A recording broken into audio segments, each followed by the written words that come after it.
ফয়সালার মানবতার ফেরিওয়ালা, জুলাই বিপ্লবের কারিগর, নতুন বাংলাদেশের সম্প্রসারণে সৎ ও সাহসী নেতৃত্বের প্রতীক, ন্যায় ইনসাফ ভিত্তিক সমাজ প্রতিষ্ঠার স্বপ্নদ্রষ্ট, দরিদ্র দুঃখী মেহনতি মানুষের আস্থার ঠিকানা, শতদত শহীদের সংগঠন বাংলাদেশ জামাত ইসলামের কেন্দ্র আমির জামাত, সম্মানিত আমির জামাত জনাব ডাক্তার শফিকুর রহমান বক্তব্য রাখছেন।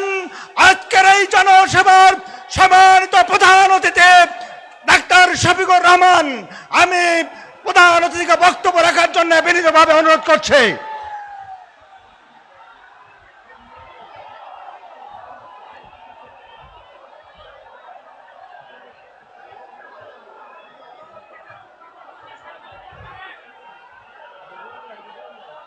আসসালামু আলাইকুম ওয়া রাহমাতুল্লাহ।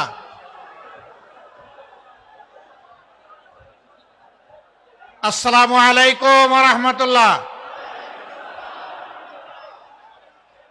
সম্মানিত বাগেরহাটবাসী কেমন আছেন?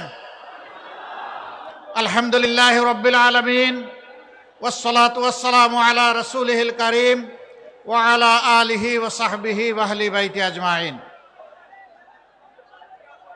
ঐতিহ্যবাহী ম্যানগ্রোভ ফরেস্ট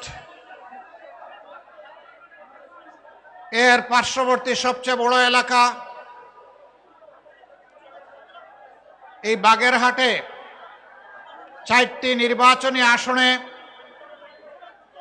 11 দল সমর্থিত এবং বাংলাদেশ জামাতে ইসলামী মনোনীত 4 জন প্রার্থীর সমর্থনে আজকের এই সভার সম্মানিত সভাপতি, সভামঞ্চে উপস্থিত বাংলাদেশ জামাতে ইসলামী সহ 11 দলের কেন্দ্রীয় এবং স্থানীয় নেতৃবৃন্দ, উলামা হজরত, বাগেরহাট ভাষী এবং সাংবাদিক বন্ধুগণ, আমার আগে আমার ভাইয়েরা এখানে দাঁড়িয়ে বক্তব্য রেখেছেন। নতুন কোনো বক্তব্য আমি এখানে দিতে দাঁড়াইনি এবং আমি জামাতে ইসলামের পক্ষ থেকেও এখানে বক্তব্য দিতে আসিনি। আমি এসেছি 2006 সালের 28 অক্টোবর লগিবইটার তাণ্ডব থেকে শুরু করে পিলখানায় সামরিক অফিসারদের হত্যাকাণ্ড। কিরে ভাই, ওইদিকে কি সাংবাদিকদেরকে বসাই দিতে চান? না, তাইলে জাতি বসে যাবে। ওনাদেরকে দাঁড়িয়েই ওনার দায়িত্ব পালন করতে দিতে হবে। আপনাদের যাদের একটু অসুবিধা হচ্ছে, বিনয়ের সাথে অনুরোধ করি আপনারা বসে যান।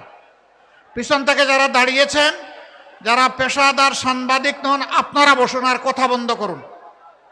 একদম সুন্দর করে আমরা চুপ করে কথা শুনবো ইনশাআল্লাহ, আর সাংবাদিক বন্ধুদেরকে তাদের দায়িত্ব পালনের সুযোগ করে দেব। তো বলছিলাম যে আমি তাদের হয়ে আজকে এখানে কথা বলতে এসেছি। 28 অক্টোবরের সেই লগিবইটার তাণ্ডবে যে মানুষগুলাকে খুন করা হয়েছিল, এই থেকে শুরু করে পরবর্তী পর্যায়ে 2009 সাল 25 এবং 26 ফেব্রুয়ারি ঢাকার পিলখানায় যেই সমস্ত সামরিক অফিসার 57 জনকে হত্যা করা হয়েছিল, এরপরে জামাতে ইসলামীর শীর্ষস্থানীয় নেতৃবৃন্দকে যুদ্ধ অপরাধের মামলার নামে সহস্রাব্দের সবচেয়ে মিথ্যা এবং জঘন্য অপবাদ দিয়ে যারা খুন করেছিল, এই অন্যায়ের প্রতিবাদ করতে গিয়ে যারা আমাদের হাজারো কর্মীকে আমাদের বুক থেকে কেড়ে নিয়েছে এবং পুরা 15.5 বছর জুড়ে এদেশের সকল রাজনৈতিক দল, আলিম উলামা, সাংবাদিক, বিভিন্ন শ্রেণী এবং পেশার মানুষ, শিশু থেকে বৃদ্ধ, মা থেকে বাবা, ঠান্ডা মাথায় যাদেরকে খুন করা হয়েছিল, আমরা তাদের ঘরে ঘরে যাওয়ার চেষ্টা করেছি। সর্বশেষ 24 জুলাইয়ে আমাদের যে যুব সমাজ বুক চিতিয়ে জাতির মুক্তির জন্য, আজাদির জন্য লড়াই করে জীবন দিয়ে গেছে, আহত পঙ্গু হয়েছে, আমরা তাদের ঘরে ঘরে জনে গনে যাওয়ার চেষ্টা করেছি। সেদিন যে মা, যে বাবা তার সন্তান হারিয়েছেন, যে যুবতী বোনটি তার স্বামী হারিয়েছে, যে অবুঝ শিশুরা তার বাবা হারিয়েছে, আমরা তাদের চোখের কোনায় পানি দেখি নাই, আমরা রক্তের ফুঁটা দেখেছি। তাদের আপনজনকে যে খুন করেছিল, সেই খুনিদেরকে বিচারের আওতায় আনার প্রয়াস শুরু হয়েছে। জানি না সব বিচার এ জগতে সম্ভব হবে কিনা, তবে নিশ্চিত যার যার পাওনা আদালতে আখেরাতে সবাই পেয়ে যাবে ইনশাআল্লাহ। প্রিয় দেশবাসী, যখন ওই ধরনের কোনো শহীদ পরিবারের কাছে যেতাম, অবুঝ শিশুদেরকে একটু কাছে টানতাম। 4-5 বছর 6 বছরের বাচ্চারা হাতে ধরে টেনে নিয়ে যেত, একটা দেয়ালের সামনে নিয়ে দেয়ালে আঁকা তার বাবার ছবি দেখিয়ে বলতো, এটা আমার বাবার ছবি, আমার বাবা কি আর আসবে? এই অবুঝ শিশুদের এই প্রশ্ন শুনে আমরা স্তব্ধ হয়ে যেতাম। আমাদের বুকের এবং টুটের ভাষা বন্ধ হয়ে যেত। আমরা তখন চোখের ভাষায় কথা বলতাম। তখন চোখ দিয়ে আমাদেরও পানি গড়াতো ওদের চোখের পানির সাথে। আমি তাদের হয়ে আজকে এখানে দাঁড়িয়েছি। আমি দাঁড়িয়েছি ওই সমস্ত বনি আদমদের হয়ে, যাদেরকে আপনজনের বুক থেকে তুলে নিয়ে কোথায় গায়েব করা হয়েছে, কোন আয়নাগরে রাখা হয়েছে, তাদের আপনজনেরা জানে না। আমরা যখন বিভিন্ন জায়গায় যেতাম, এরকম কিছু মানুষ ছুটে আসতেন, বলতেন, বাবা, ভাই, আমার সন্তানটা হারিয়ে গেছে, ওরকম তুলে নিয়েছিল, কোনো খবর পেলাম না, ও কি জীবিত আছে? যদি জীবিত থাকে তাইলে কোথায় আছে আপনারা কি জানেন? আর যদি না থাকে তাইলে তার কবরটা কোথায় আমাদেরকে একটু দেখাই দিতে পারবেন? যদি জীবিত থাকে, আল্লাহ যেন আমার বুকের ধনকে আমার বুকে ফিরায় দেন। আর যদি দুনিয়া থেকে চলে যায়, অন্তত তাদের কবরটা দেখে মনে একটু শান্তি নিতে চাই। ওই কবরের মাটি ছুঁয়ে আমাদেরকে কবরটা দেখাই দিতে পারবেন? বলুন, এই সমস্ত মানুষদের কাছে আমাদের কোনো জবাব ছিল? অসংখ্য বনি আদমকে, এই দেশের নিরীহ নাগরিককে, রাজনৈতিক দলের নেতাকর্মীদেরকে, আলিম উলামাকে দফায় দফায় জেলে নেওয়া হয়েছে মিথ্যা মামলায়। মাঝে মাঝে কোর্ট থানার গারদে বসে থাকতাম। কখনো কখনো দেখতাম সফেদ দাড়িওয়ালা, মাথায় পাগড়ি বাঁধা, দেখে মনে হতো যে বড় মাপের কোনো আলেম হবেন। সবাইকে তো আর চিনতাম না। এরকম একজন আলেম, আমাকে যে রুমে রাখা হয়েছে তার উল্টা দিকে ওনাকে রাখা হয়েছে। আমি দেখতে পেলাম ওনার পায়ে বেড়ি পরানো। কোর্টের ওসিকে সালাম পাঠালাম, উনি আসলো। আমি বললাম যে ওই যে এখানে বসে আছেন উনি কে?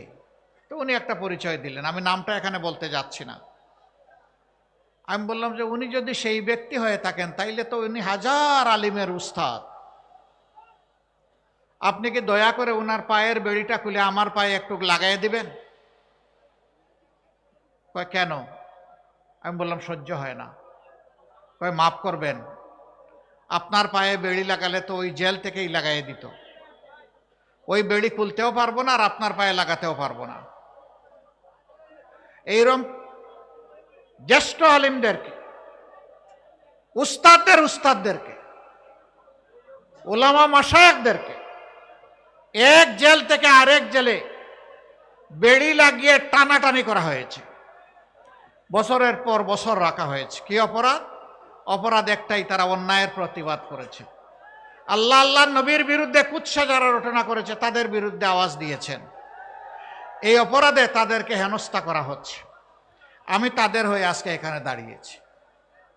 হেফাজতে ইসলামের দফায় দফায় 5ই মে থেকে শুরু করে বিভিন্ন সময় যাদেরকে হত্যা করা হয়েছে তাদের হয়েও আমি এখানে দাঁড়িয়েছি।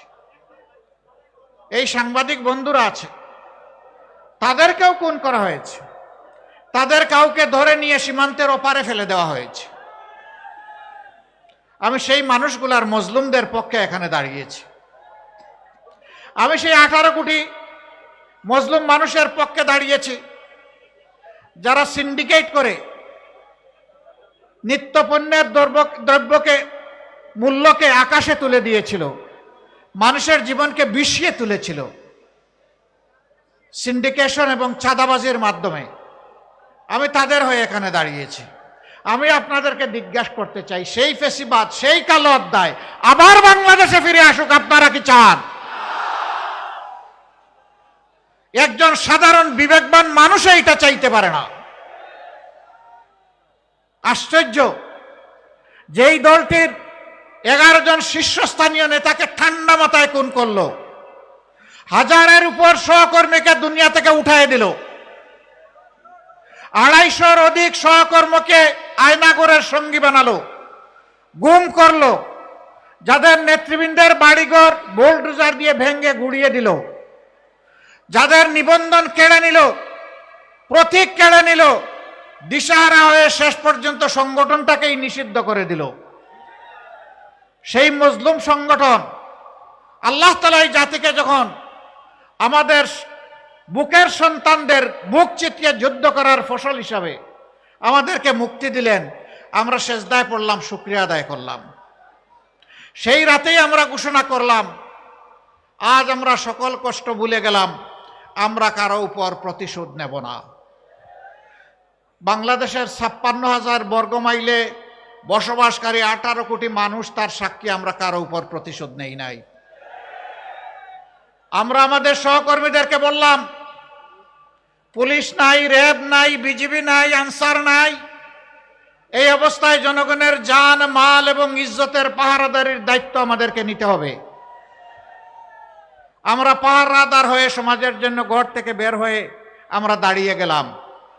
টানা 15 দিন সেই বৃষ্টি ভিজা এবং রোদে শুকানো দিনে আমাদের সহকর্মীরা পাহারা দিয়েছে দেশের মানুষের জান, মাল এবং ইজ্জতের।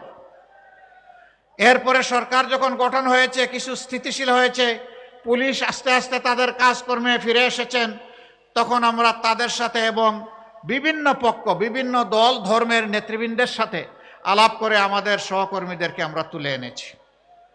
আমরা বলেছি আবারও প্রয়োজন হলে আমরা যাব। আমরা সহকর্মীদেরকে বলেছিলাম, ধৈর্য ধরুন, শান্ত থাকুন।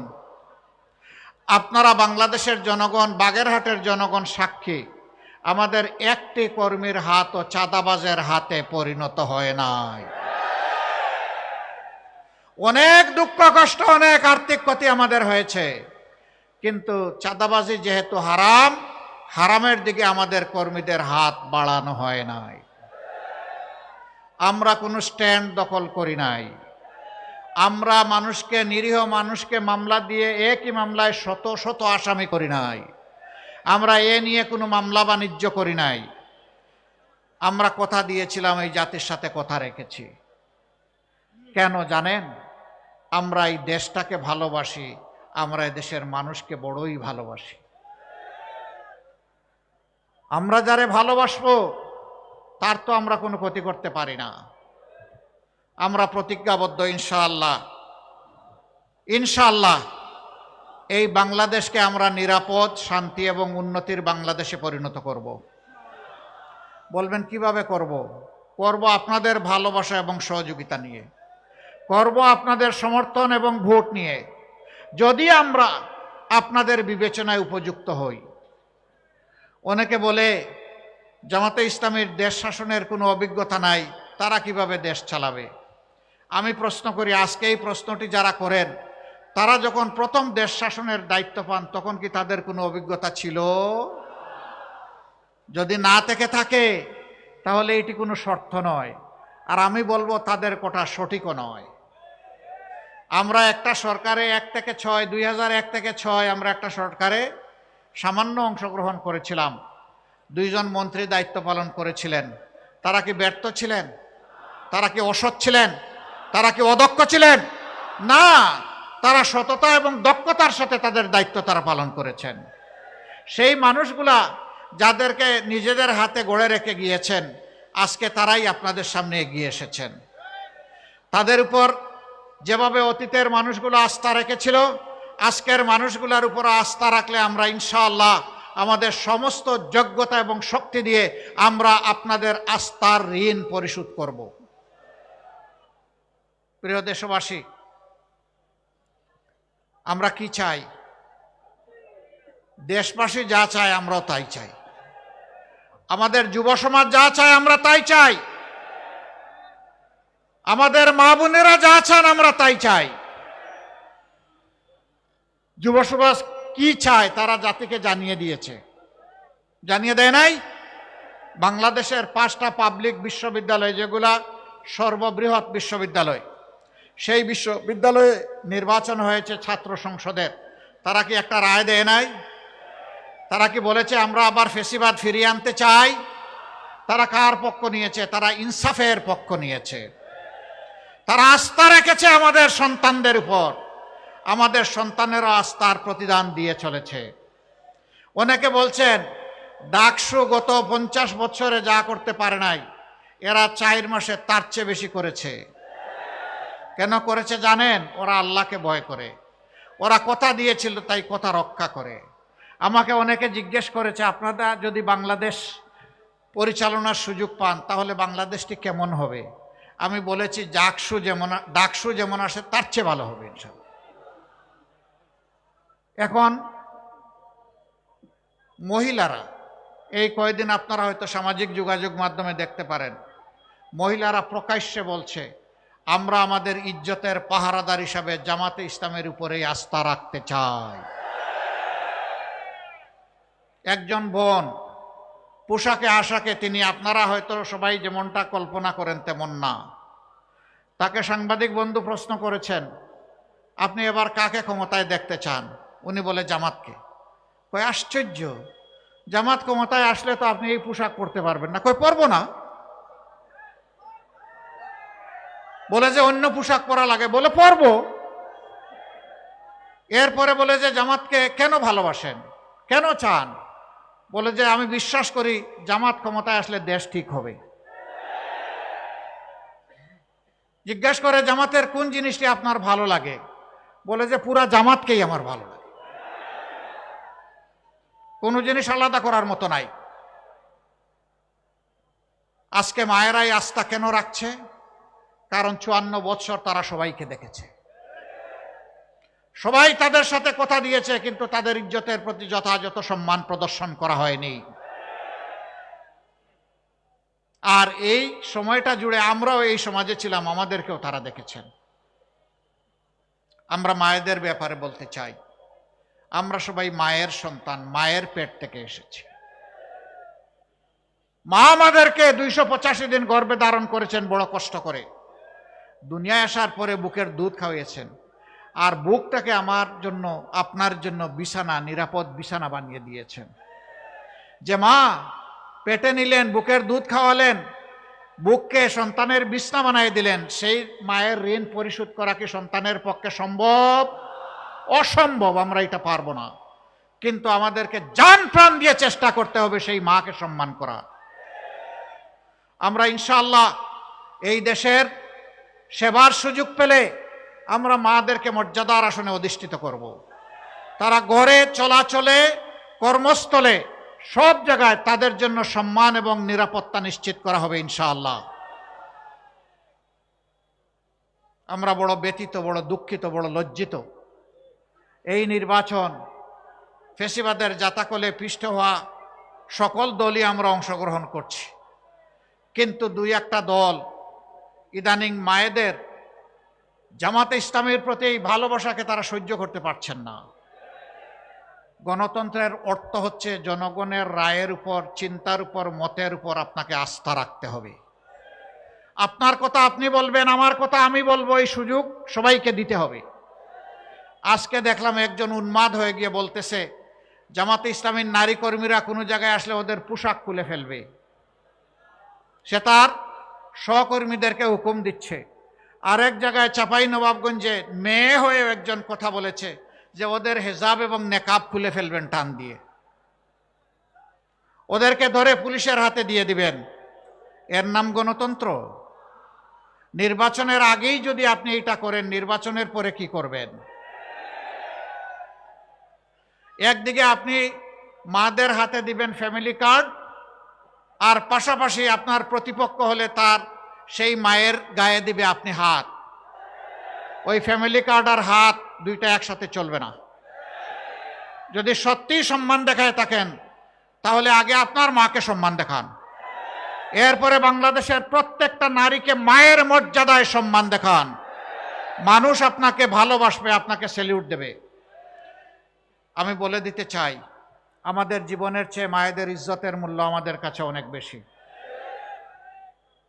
আমি সাফ সারা বাংলাদেশের শান্তিকামী মুক্তি পাগল মানুষকে বলে দিতে চাই, বিশেষ করে যুবকদেরকে বলে দিতে চাই, কোনো মায়ের সাথে কেউ যদি এই ধরনের অসভ্য আচরণ করে আপনারা আবার 24-এর মতো বিস্ফোরিত হবেন। বলবেন জীবন দিব কিন্তু মায়ের মর্যাদা দেব না, কাউকে না মায়ের মর্যাদা নিয়ে টান দিতে দেব না, জীবনের বিনিময়ে হলেও মায়ের মর্যাদা রক্ষা করব। যারা মাদেরকে নিয়ে এইরকম অপমান করেন, এদেশের অর্ধেক হচ্ছেন আমাদের মায়ের সমাজ, তারা কিভাবে আশা করেন সেই মায়েরা তাদেরকে সমর্থন দেবে? আমরা দোয়া করি শুভ বুদ্ধির উদয় হোক। হ্যাঁ, মাদের ছাড়াও বিভিন্ন জায়গায় হচ্ছে, আজকেও ঢাকায় দেখেছেন কিছু একটা হয়েছে। প্রতিদিন বিভিন্ন জায়গায় অসহিষ্ণু এই কার্যক্রম চালানো হচ্ছে। কেন রে ভাই, এখন তো মাঘ মাস, এই শীতের দিনেই যদি মাথা এত গরম হয়, চৈত্র মাসে কি হবে? আপনার আদর্শ নিয়ে আপনি মাথা ঠান্ডা রেখে যান জনগণের কাছে, সুন্দর করে বুঝায় কথা বলেন, আপনাকে আমরা ওয়েলকাম করব। কিন্তু আপনি গায়ের জোরে সেই ফেসিবাদী কায়দায় আবার নির্বাচনকে চলে বলে কৌশলে নিজের ইচ্ছা মতো প্রভাবিত করবেন। এখনকার যুব সমাজ 24-এ চিৎকার দিয়ে ঘুমাইয়া পড়ে নাই। যুবকদেরকে বলছেন তাদেরকে বেকার ভাতা দিবে, কে বলছে? তারা আপনার কাছে গিয়ে মিছিল করে, আপনাদের কাছে মিছিল করে বলছে যে আমরা বেকার ভাতা দেন। আমাদের যুবকদেরকে আমরা বেকার ভাতা দিয়ে অপমানিত করতে চাই না। আমাদের যুবক যুবতীদের প্রত্যেকের দুটি হাতকে আমরা দেশ গড়ার কারিগরের হাতে পরিণত করতে চাই এবং তাদের হাতে মর্যাদার কাজ তুলে দিতে চাই। তারা যেন বুক ফুলিয়ে বলতে পারে, এদেশ আমার দেশ, আমি বাংলাদেশ, আমি বাংলাদেশের জন্য আমার 2 হাত দিয়ে অবদান রেখে চলবো। আমি হাত বাড়িয়ে কারো কাছ থেকে বেকার ভাতা নেব না। যুবকরা মন খারাপ করেছেন? আপনারা কি বেকার ভাতা চান না কাজ চান? আলহামদুলিল্লাহ, আপনারা কাজ চান, আপনাদেরকে মোবারকবাদ। সম্মানিত ভাইয়েরা, আল্লাহর রহমতে আপনাদের দোয়া, ভালোবাসা, সমর্থন, ভোটে যদি আমাদের 11 দলীয় এই নির্বাচনী পক্ষের প্রার্থীরা বিজয়ী হয়ে সরকার গঠনের সুযোগ পান, আমরা যে কাজগুলা করতে চাই সেই কাজগুলার কিছু অংশ আজকে বলে আমি বিদায় নেব। সব এখানে বলা সম্ভব না। নাম্বার 1, আমরা সমাজ থেকে দুর্নীতি দূর করব ইনশাআল্লাহ। আমরা দুর্নীতির গাছের পাতা ধরে টানাটানি করব না, আমরা জটটা ধরে টান দিব। দুর্নীতিকে আর বাংলাদেশে সহ্য করা হবে না। 2 নম্বর, যারা অন্যের দ্বারা প্রভাবিত হয়ে মানুষের কাছ থেকে অবৈধ চাঁদা নিয়ে মানুষকে জর্জরিত করে, এমনকি বিভিন্ন জায়গায় দেখি চাঁদা না দিলে দোকান ভাঙচুর, মারধর এগুলাও করে, আমরা আর কাউকে চাঁদা নিতে দেব না। যদি আমরা সেই সুযোগ পাই তাহলে দুর্নীতি যারা করেন আর চাঁদা যারা নেন তাদেরকে আমরা বুকে টেনে নিব, কারণ তারাও আমাদের সন্তান, তারাও এদেশের নাগরিক। তাদেরকেও প্রশিক্ষিত করে তাদের হাতেও মর্যাদার কাজ তুলে দিব ইনশাআল্লাহ। তারাও সেদিন এই জাতিকে গঠনে, উন্নয়নে ভূমিকা রাখবে এবং গর্বিত হবে। আজকে মাথা নিচু করে চলতে হয়, সেদিন তারা বুক ফুলিয়ে মাথা উঁচু করে চলবে ইনশাআল্লাহ। কাজেই তাদেরও কোনো চিন্তার কারণ নাই। সমাজ মুক্তি পাবে তাদের নির্যাতন থেকে, আর তারা মুক্তি পাবে লজ্জার হাত থেকে। এরপরে আমরা কি করব? আমরা সমাজের সকলের জন্য ন্যায় বিচার কায়েম করব ইনশাআল্লাহ। প্রেসিডেন্ট যে বিচার পাবেন, গ্রামের একজন সাধারণ কৃষক একই বিচার পাবেন। যে অপরাধে গ্রামের একজন সাধারণ মানুষকে আইনের আওতায় এনে শাস্তি দেওয়া হবে, একই অপরাধ করলে আইন প্রেসিডেন্টকে ছেড়ে কথা বলবে না। বিচার সমান। এই বিচারে যারা ভয় পায় তারা আমাদের বিরোধিতা করবে। আমরা তাদেরকে ভয় পাই না, আমরা একমাত্র আল্লাহ তাআলাকে ভয় করি। আমাদের তৃতীয় অঙ্গীকার, মানুষের পেটে এবং মুখে ভাত তুলে দেওয়া এটা আমাদের দায়িত্ব, কিন্তু রিজেকের মালিককে আল্লাহ রাব্বুল আলামিন। আমরা আল্লাহ তাআলার কাছে চাইব এবং মানুষের অর্থনৈতিক প্রবৃত্তি অর্জনের জন্য স্বচ্ছতার সাথে দূরদর্শী চিন্তা করব ইনশাআল্লাহ।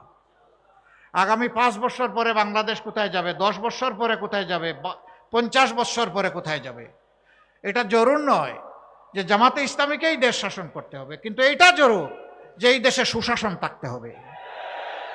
এই দেশকে যারা ভালোবাসে তাদেরকেই শাসনের দায়িত্ব দিতে হবে। প্রিয় দেশবাসী, আমরা সেই রকম ভিশন নিয়ে, পরিকল্পনা নিয়ে আপনাদের সাথে বসবো, কথা বলবো, ডায়ালগ করব, তারপরে সবাই মিলে বাংলাদেশ গড়ব ইনশাআল্লাহ। ব্যাংক ডাকাত, শেয়ার মার্কেট লুটেরা, তাদের কি হবে? তারা অনেকে পালিয়ে বিদেশে গিয়ে আলিশান বাড়িতে থাকেন। আল্লাহ যদি আমাদেরকে তৌফিক দেন, আমরা ওদের পেটের ভিতরে হাত ঢুকাইয়া জনগণের টাকা বের করে নিয়ে আসবো ইনশাআল্লাহ। যা পারি, যতটুকু পারি, সেই টাকা রাষ্ট্রীয় তহবিলে যোগ হবে, তাই দিয়ে জনগণের উন্নয়ন কর্মকাণ্ড পরিচালিত হবে ইনশাআল্লাহ। এরপরে যদি আল্লাহর মেহেরবানিতে আমরা দায়িত্ব পাই নেই, সেই দিন থেকে আমরা সাফ বার্তা সবাইকে দিয়ে দিব, আগে যা করেছেন করেছেন, এখন উজু গোসল করে ঠিক হয়ে যান। এখন আর এগুলা চলবে না। আগেরটা কি হবে পরে দেখা যাবে, কিন্তু এখনটা করলে আর কেউ রেহাই পাবেন না। এই বার্তা যখন চলে যাবে, আমরা বিশ্বাস করি মাথা যদি ঠিক থাকে শরীর ঠিক হয়ে যাবে। রাজনীতির জায়গাটা স্বচ্ছ হয়ে গেলে গোটা সমাজ স্বচ্ছ হয়ে যাবে ইনশাআল্লাহ। তখন আর কেউ দুঃসাহস দেখাবে না দুর্নীতি করার, অন্য কোনো অপরাধ করার। অপরাধ তো এখান থেকে শুরু হয়, সমস্যা তো গুড়ায়, সমস্যা সমাজের মাথায়। আমরা আবারও বলছি, লেজ ধরে টান দিব না, আমরা কান ধরে টান দিব ইনশাআল্লাহ। যারাই অপরাধ করবে কোনো ছাড় নাই। সম্মানিত ভাইরা, আমাদের সমাজের একটা বিপুল সংখ্যক শিশু, তারা শিক্ষার আলো থেকে একেবারেই বঞ্চিত। তার মা পেটের ভাত যোগান দিতে পারে না, ওরা শিক্ষা দিবে কিভাবে? সে কি দেশের নাগরিক নয়? সরকারের কোনো দায়িত্ব নেই? সেই লোকগুলা যখন শিক্ষা পায় না, অনাদরে, অবহেলায়, অযত্নে বড় হয়, তখন তাদের মনের মধ্যে দ্রোহের আগুন জ্বলে উঠে। আমি কি এই সমাজের কেউ নই? এই সমাজ আমাকে এইরকম অন্ধকারে ফেলে দিল কেন? তার মনে তখন প্রতিরোধ স্পৃহা জাগ্রত হয়, তখন বিভিন্ন ধরনের অপরাধ কর্মকাণ্ডে সে জড়িয়ে পড়ে। এর জন্য আমার ওই অবুজ শিশুটি দায়ী নয়, এই জন্য দায়ী সমাজ এবং সরকার, যারা তাদেরকে শিক্ষার আলো থেকে বঞ্চিত করেছে। ইনশাআল্লাহ আল্লাহ তাআলা আমাদেরকে দেশ পরিচালনার সুযোগ দিলে আমরা তাদেরকে বুকে তুলে নেব এবং তাদের শিক্ষার ব্যবস্থা করব। তাদের মধ্য থেকে মণিমুক্তা বের হয়ে আসবে, আমরা এটা আশা রাখি। এমনকি তাদের মধ্য থেকে বের হয়ে কেউ এসে আগামী দিনের প্রধানমন্ত্রী হতে পারে। শুধু রাজার ছেলে রাজা হবে, রাজনীতির এই সংস্কৃতি আমরা পাল্টে দিতে চাই। যার যোগ্যতা আছে সেই দেশ পরিচালনার দায়িত্ব পাবে ইনশাআল্লাহ, জনগণের ভালোবাসা এবং সমর্থন নিয়ে। ওই পৈতৃক সূত্রে, জমিদারি সূত্রে রাজনীতি এই দেশের মানুষ আর দেখতে চায় না। সম্মানিত ভাইয়েরা, তারপরে কি করব? এই দেশ বিশ্বের একটা সদস্য দেশ, বিশ্বসভার, সবার সাথে আমাদের চলতে হয়, চলতে হবে, চলতে চাই।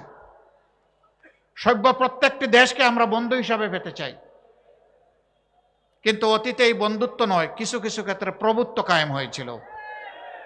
আধিপত্যবাদ আমাদের ঘাড়ে চেপে বসেছিল।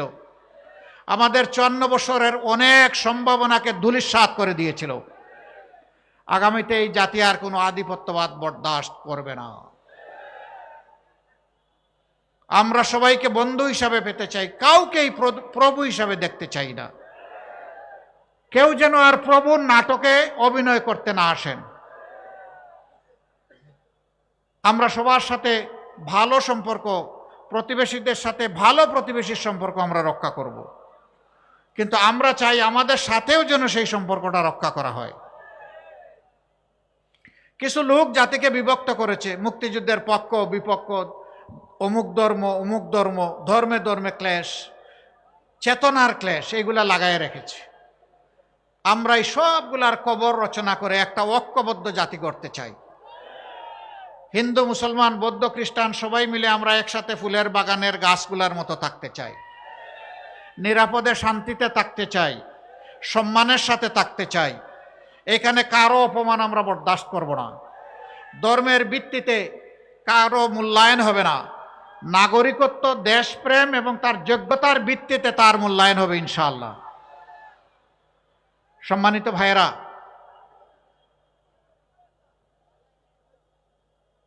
এই বাগেরহাটেরও অনেক সমস্যা আছে না? আবার অনেক সম্ভাবনাও আছে। যুগ যুগ ধরে বাংলাদেশের বিভিন্ন অঞ্চলকে পিছিয়ে রাখা হয়েছে। 15 সালে আমি শরণখোলায় একটা এলাকায় গিয়েছিলাম। জমিনের আইল দিয়ে চলতে হয়েছে, ভালো একটা রাস্তা নাই। 3 জায়গায় আমরা পড়েই গেলাম, আবার উঠে চলতে থাকলাম।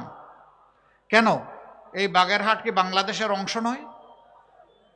হ্যাঁ, উন্নয়নে যারা অবদান রেখেছেন আমরা তাদেরকে ধন্যবাদ জানাই। আবার উন্নয়ন করতে গিয়ে যারা ডাকাতি করেছেন তাদেরকে ধন্যবাদ জানাইতে পারবো না। জনগণের টাকা নিয়ে যারা নিজেদের পকেট বাড়ি করেছেন, সিঙ্গাপুর বানিয়েছেন আর কানাডায় বেগমপাড়া গড়ে তুলেছেন, আমরা তাদেরকে ধন্যবাদ জানাতে পারবো না। ধন্যবাদ জানাবো সততার সাথে, দক্ষতার সাথে এই জাতির খেদমত করে, বাগেরহাটবাসীর খেদমত করে যারা গিয়েছেন, অবশ্যই তাদেরকে ধন্যবাদ।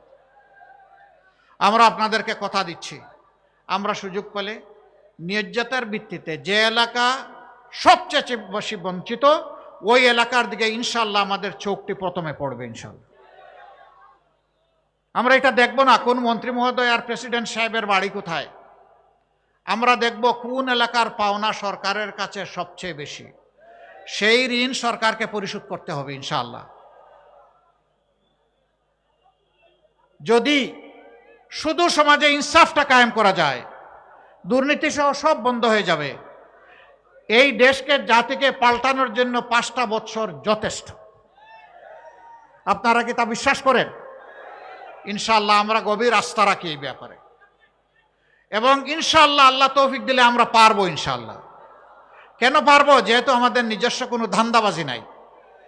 আমাদের একটাই ধান্দা, কিভাবে এই জাতির কিছু ভালো করা যায়। আপনাদের সবাইকে অনুরোধ জানাবো, 12 তারিখের 2টি বুথে আপনারা ঐতিহাসিক গুরু দায়িত্ব পালন করবেন ইনশাআল্লাহ। হা বুট মানে হচ্ছে ফেসিবাদ আর ফিরে না আসুক, এক কথা এইটাই হা বুট। হা মানে আজাদি, না মানে গুলামি। এবার আপনারা বলুন, আজাদি না গুলামি? আজাদি না গুলামি? তাহলে 12 তারিখের প্রথম ভোট হবে ইনশাআল্লাহ।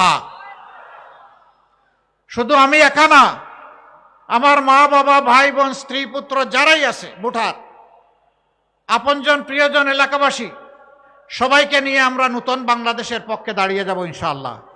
মনে রাখবেন, হা জিতলে বাংলাদেশ জিতবে, আর হা হেরে গেলে বাংলাদেশ হেরে যাবে। আমরা বাংলাদেশকে হারাতে দিব না ইনশাআল্লাহ। দ্বিতীয় ভোটটি হবে ন্যায় এবং ইনসাফের পক্ষে। 11 দল যে প্রতীক নিয়ে যেখানে এসেছে, আমরা সবাই এক। এখন আমাদের পরিচয়, আমরা 11 দলীয় নির্বাচনী ঐক্য, আমরা ঐক্যবদ্ধ বাংলাদেশ। আপনারা ঐক্যবদ্ধ বাংলাদেশের পক্ষে থাকবেন? তাহলে সেদিনকার এখন যেমন গণজোয়ার চতুর্দিকে সৃষ্টি হয়েছে ন্যায়ের পক্ষে, ইনসাফের পক্ষে, সেদিন যেন ব্যালটের জোয়ার সৃষ্টি হয় ইনশাআল্লাহ। তবে আপনাদেরকে একটু সাবধান করে যাব, কেউ যদি আকাশ থেকে কালো চিলের রং ধারণ করে কারো ভোট ছু মেরে নিয়ে যেতে চায়, ওর ডানা সহ খুলে ফেলবেন।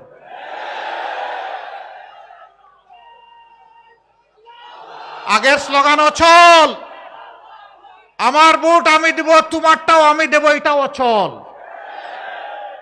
তোমার ভোট তুমি দাও, আমার ভোট আমি দেব, আমার ভোটে হাত বাড়ালে খবর আছে। সম্মানিত ভাইরা, নিজের এই ভোটের পাহারাদারি করতে হবে, অন্যের ভোটেরও পাহারাদারি করতে হবে। নাগরিকদের পূর্ণ অধিকার, যারে পছন্দ তারে ভোট দেবে, কিন্তু জোর করে আমার পছন্দের বাক্সে ঢুকাবো, এটাকে বুতা করে দিতে হবে। আমার সম্মানিত ভাইরা, আসুন এবার আপনাদের সামনে পরিচয় করিয়ে দেই। বাগেরহাটের 4টি আসনে 11 দলের পক্ষ থেকে যাদের হাতে আমরা নির্বাচনী ক্যান্ডিডেটের আমানত তুলে দিয়েছি, যাদের হাতে জনগণ তাদের ভোটের আমানত তুলে দিতে চায়, সেই 4 জনকে এখন আপনাদের সামনে আমি পরিচয় করিয়ে দিচ্ছি। বাগেরহাট 1 আসনে অধ্যক্ষ মৌলানা মশিউর রহমান, বিশিষ্ট আলেমে দিন, দীর্ঘদিন ধরে তিনি হাজার হাজার, শক্ত করে ধরবেন, হাত উঁচু করে ধরবেন, দীর্ঘদিন ধরে তিনি হাজার হাজার আলিম তৈরি করেছেন, সমাজের খেদমত করেছেন, পরিচ্ছন্ন চরিত্র নিয়ে রাজনীতি করেছেন। আমরা তার হাতে ইনসাফের প্রতীক তুলে দিলাম। আরে ভাই, মার্কা আছে? কোন সে মার্কা? কোন সে মার্কা?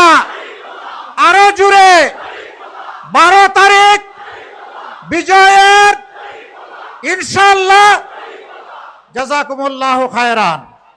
জি, আপনি নিয়ে বসেন, এই পাল্লা হাতে নিয়ে বসেন। তারপরে বাগেরহাট 2 আসন, এই আসনে আমরা একজন তরুণ নেতাকে মনোনয়ন দিয়েছি। তাকে আপনারা সবাই চিনেন, আলহামদুলিল্লাহ, মঞ্জুরুল হক রাহাত।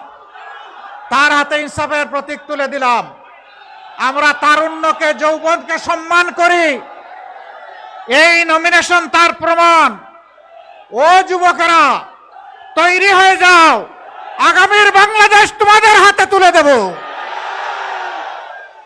বাংলাদেশের ককপিটে তোমরা থাকবা, আমরা প্যাসেঞ্জার হয়ে তোমাদের পিছনে বসে আল্লাহর শুকরিয়া আদায় করব।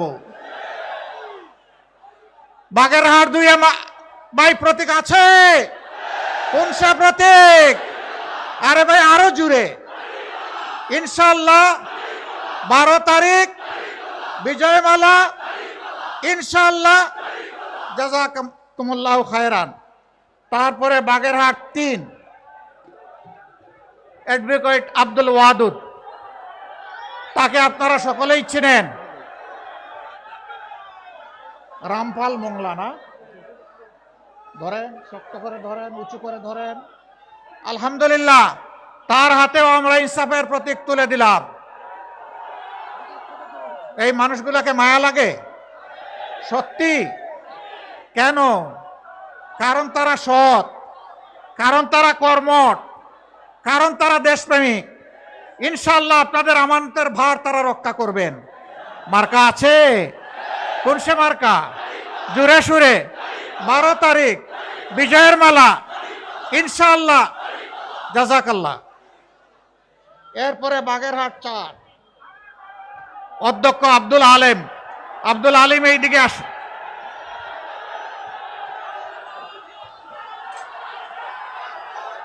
ধরেন, শক্ত করে, উঁচু করে। আমরা তার হাতেও ইনসাফের প্রতীক দাড়িপাল্লা তুলে দিলাম। হে রব্বুল ইজ্জত, আব্দুল আলিম সহ যাদের হাতে আজকে আমরা ইনসাফের প্রতীক তুলে দিলাম, তাদেরকে আজীবন মানুষের উপর ইনসাফ করার তৌফিক দান করো। ইনসাফের বাংলাদেশ গড়ার কারিগর হিসাবে কবুল করো। এই এলাকার মানুষের অন্তরে তাদের প্রতি আস্থা তৈরি করে দাও। প্রতীক আছে? কোন সে প্রতীক? আরো জুড়ে। ইনশাআল্লাহ 12 তারিখ সারাদিন বিজয়ের মালা, দাড়িপাল্লা। আল্লাহ তাআলা কবুল করুন, আমিন। এবার আসুন, মহান মাবুদের কথা উচ্চকিত করে আমরা বিদায় নেই। লিল্লাহি তাকবীর, লিল্লাহি তাকবীর। ইনকিলাব, ইনকিলাব, জিন্দাবাদ, জিন্দাবাদ, ইনকিলাব জিন্দাবাদ। আসসালামু আলাইকুম ওয়া রাহমাতুল্লাহ।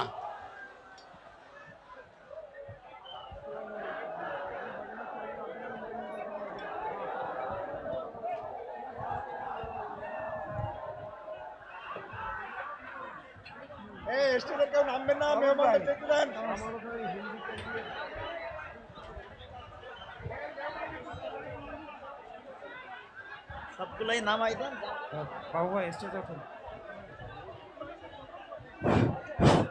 আসসালামু আলাইকুম। আমি